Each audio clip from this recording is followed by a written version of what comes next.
I stood in the bustling kitchen of Le Chateau, sweat trickling down my back as the head chef barked orders like a drill sergeant. My hands shook while plating the foie gras, knowing one wrong move could cost me everything. I'd lied about being gay to land this gig, and now the rumor mill was churning. But when Chef Marcus locked eyes with me across the stainless steel counters, his intense gaze sent a jolt through me that I couldn't explain, pulling me into a web I never saw coming. My name is Max Rivera, a 28-year-old guy from a small town in Ohio who'd moved to New York City chasing the American dream. I'd always been straight as an arrow, dated girls in college, but life has a way of throwing curveballs. After losing my job at a mid-tier diner due to cutbacks, I was desperate. Rent was due, student loans loomed, and my savings were drier than overcooked steak. That's when I heard about the opening at Le Chateau, a 5-star spot in Manhattan known for its Michelin stars and its openly LGBTQ-friendly staff. The owner, a flamboyant icon in the culinary world, prided himself on fostering a family environment where everyone felt safe to be themselves. Word on the street was that straight guys didn't last long there, too much drama, or so they said. I didn't plan to lie. During the interview, the sous chef casually asked about my weekend plans, and I panicked. "Oh, hanging out with my boyfriend," I blurted out, thinking it would make me fit in. It worked. I got the job as a line cook, and suddenly I was in the big leagues. The pay was triple what I'd made before, with benefits and tips that could set me up for life. But keeping up the act, that was the real challenge. The kitchen was a pressure cooker, literally and figuratively. Shifts started at dawn and ended past midnight, with egos clashing like knives on cutting boards. Chef Marcus Hale was the king of it all. At 35, he was a culinary prodigy, with tattoos peeking from his chef whites and a reputation for perfectionism that bordered on tyranny. He was openly gay and everyone knew it.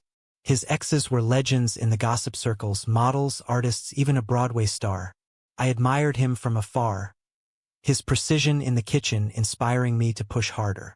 But admiration turned complicated fast. On my third week, during a slow lunch prep, Marcus pulled me aside. "Max, your knife work is solid, but you're holding back. What's eating you?"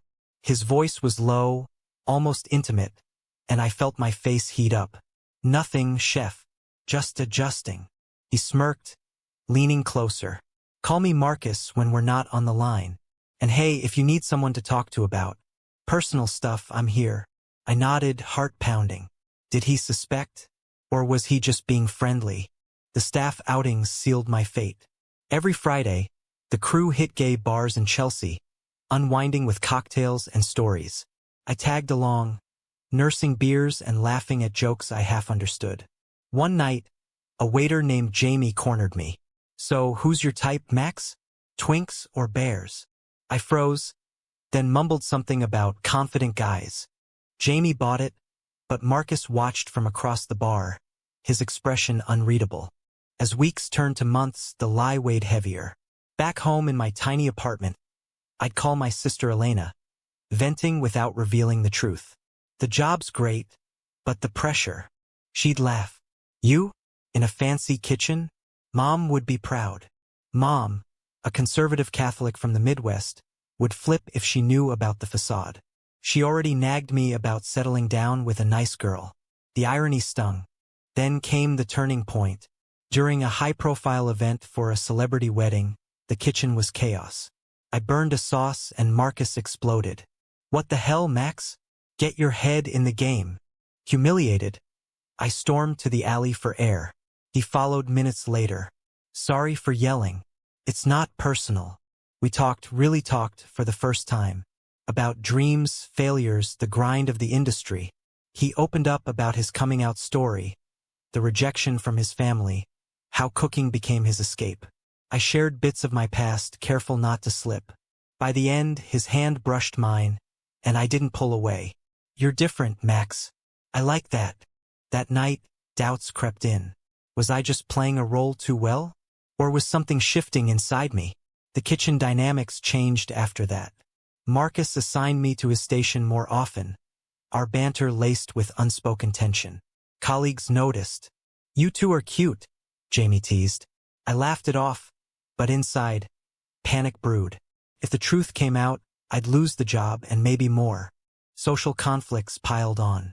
At a staff pride event, I marched with the team, rainbow flags waving. Felt empowering, but fraudulent. A reporter interviewed me. What's it like working in an inclusive space? I spouted platitudes about acceptance, feeling like a hypocrite. Meanwhile, Marcus confided in me about a bad breakup, his vulnerability drawing me closer. One evening, after closing, he invited me for a drink. Just us, he said. I went, heart racing. We ended up at a quiet wine bar. Conversation flowed, food, travel, life. He leaned in. Max, I feel a connection. Do you? I hesitated, the lie on my tongue. Yeah, I do. It wasn't entirely false. His laugh, his passion, it stirred something. But guilt gnawed. Was I leading him on to keep my job? The next day, rumors flew. Someone saw us together. The owner pulled me into his office. Max, you're fitting in great. Just be authentic. Okay? Authentic? I nodded, stomach churning. That afternoon, Marcus asked me out officially. Dinner, my place? I said yes, terrified and thrilled. As I prepared for the date, Elena called. Found a girl yet? I dodged. Work's busy. Hanging up, I stared at my reflection. Who was I becoming? The evening arrived, and at Marcus's loft, candles flickered. He cooked risotto, we talked for hours. When he kissed me, soft and tentative, I kissed back. It felt right? Wrong? Couldn't tell. But cracks formed. A coworker, jealous of my rise, dug into my past. Old social media posts with ex-girlfriends surfaced. Whispers spread.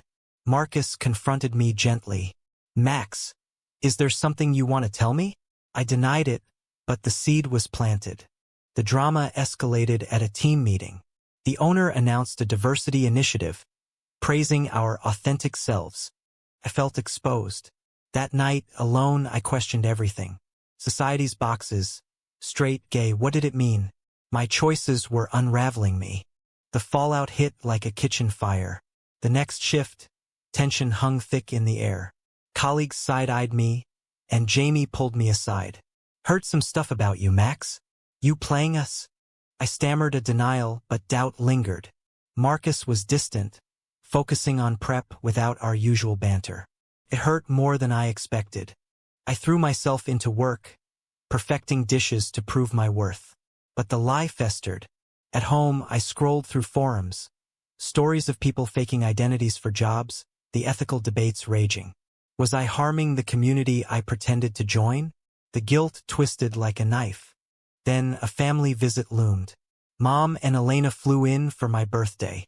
I hadn't told them about the job's culture. We met at a diner, neutral ground. Mom hugged me tight. So proud of you, son. That fancy restaurant. Any special someone? Elena winked. I forced a smile. Just focusing on career. But inside, Marcus's face flashed. The kiss replayed, confusing me. That evening, I met Marcus for coffee, hoping to clear the air. About those rumors. He sighed. Max, I don't care about labels, but trust matters. His honesty pierced me. We walked through Central Park, leaves crunching underfoot. He shared more, his struggle for acceptance in a macho industry, the discrimination he'd faced. I built Le Chateau as a safe space. If you're not who you say. I wanted to confess, but fear stopped me. Instead, I held his hand, the gesture feeling natural. Back at work, conflicts brewed. A new hire, openly bi, challenged the gay-only vibe. Debates erupted in the break room. Was the kitchen truly inclusive or exclusionary? I stayed silent, my hypocrisy burning. One night, after a grueling service, Marcus and I closed up alone. Let's talk for real, he said. We sat on crates, sharing beers. I opened up about my small-town roots, the pressure to conform. He listened. Then, sounds like you're figuring yourself out. His empathy warmed me, but the deception loomed. Society's pressures amplified. Pride Month approached, and the restaurant planned events. I volunteered for a panel on LGBTQ in hospitality.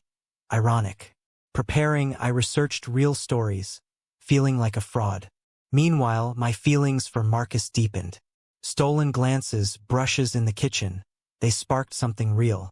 Was it attraction, or the role bleeding into reality? A crisis hit when my ex-girlfriend, Sarah, messaged me. She'd seen a photo from the Pride March online. "Max, what's going on?" I explained vaguely, but she pressed. "Are you gay now?" The question stung. I wasn't sure anymore.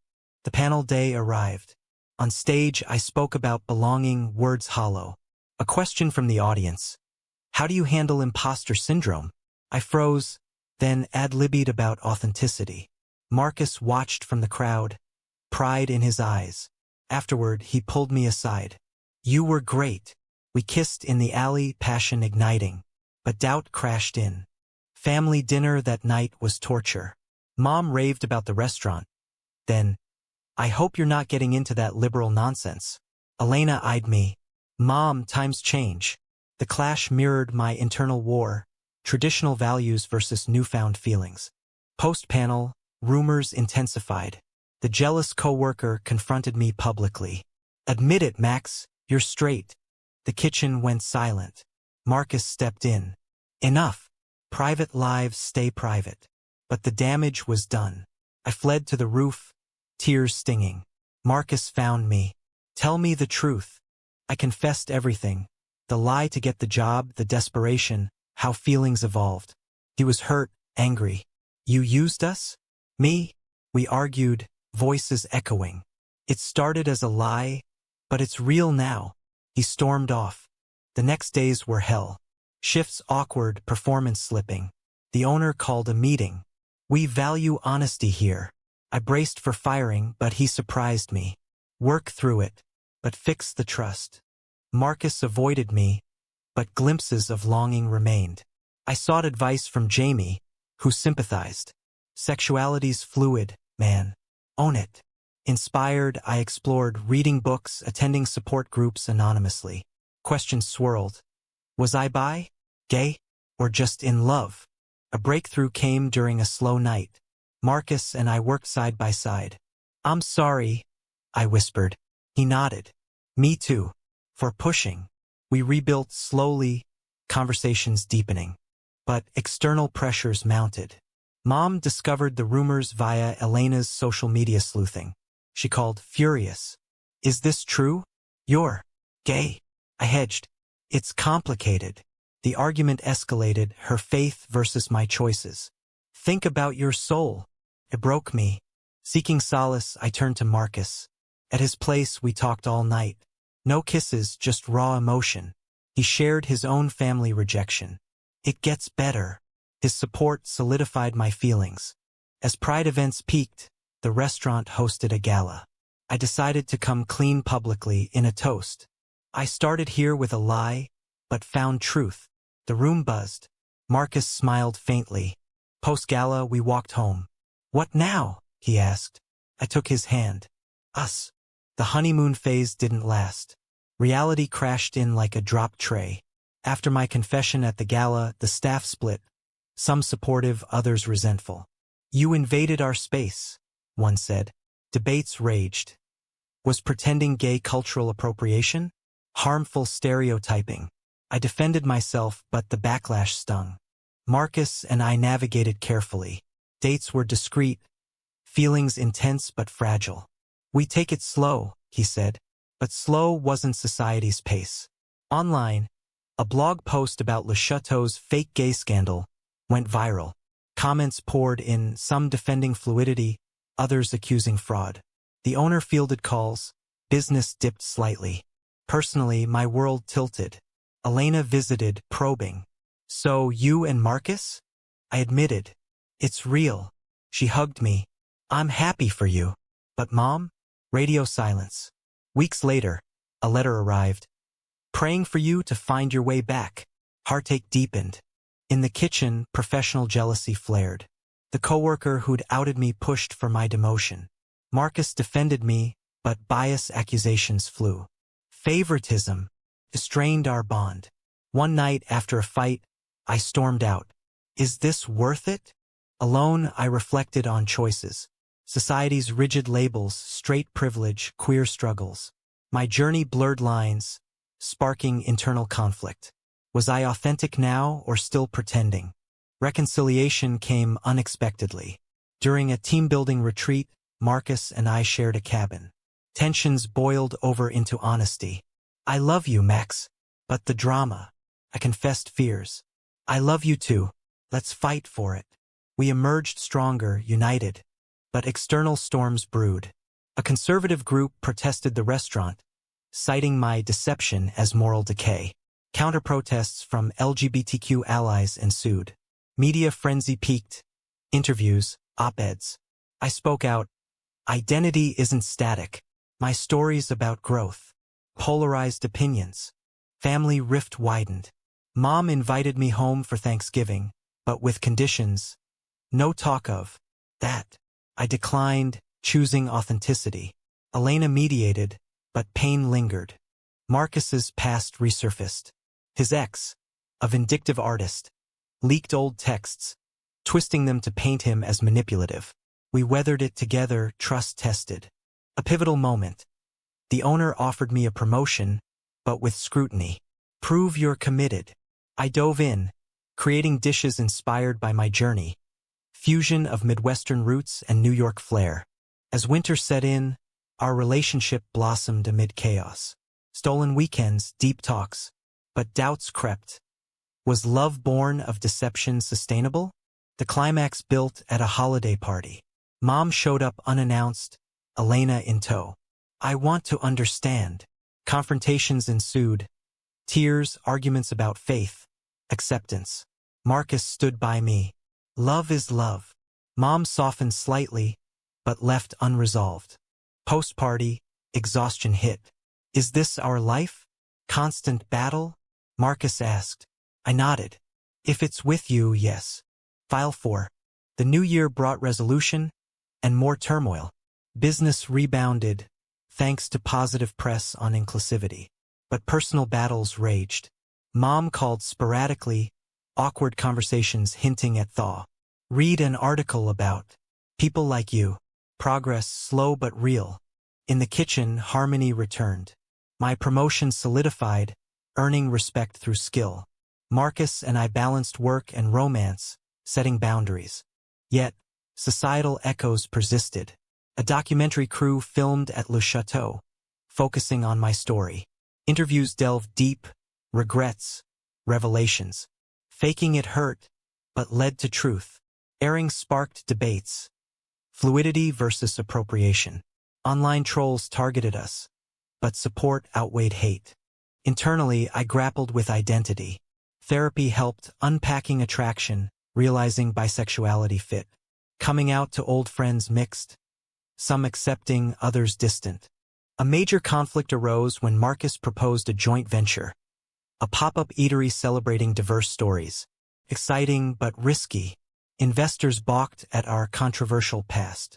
We pushed forward, resilience growing. Family healing peaked during a visit home.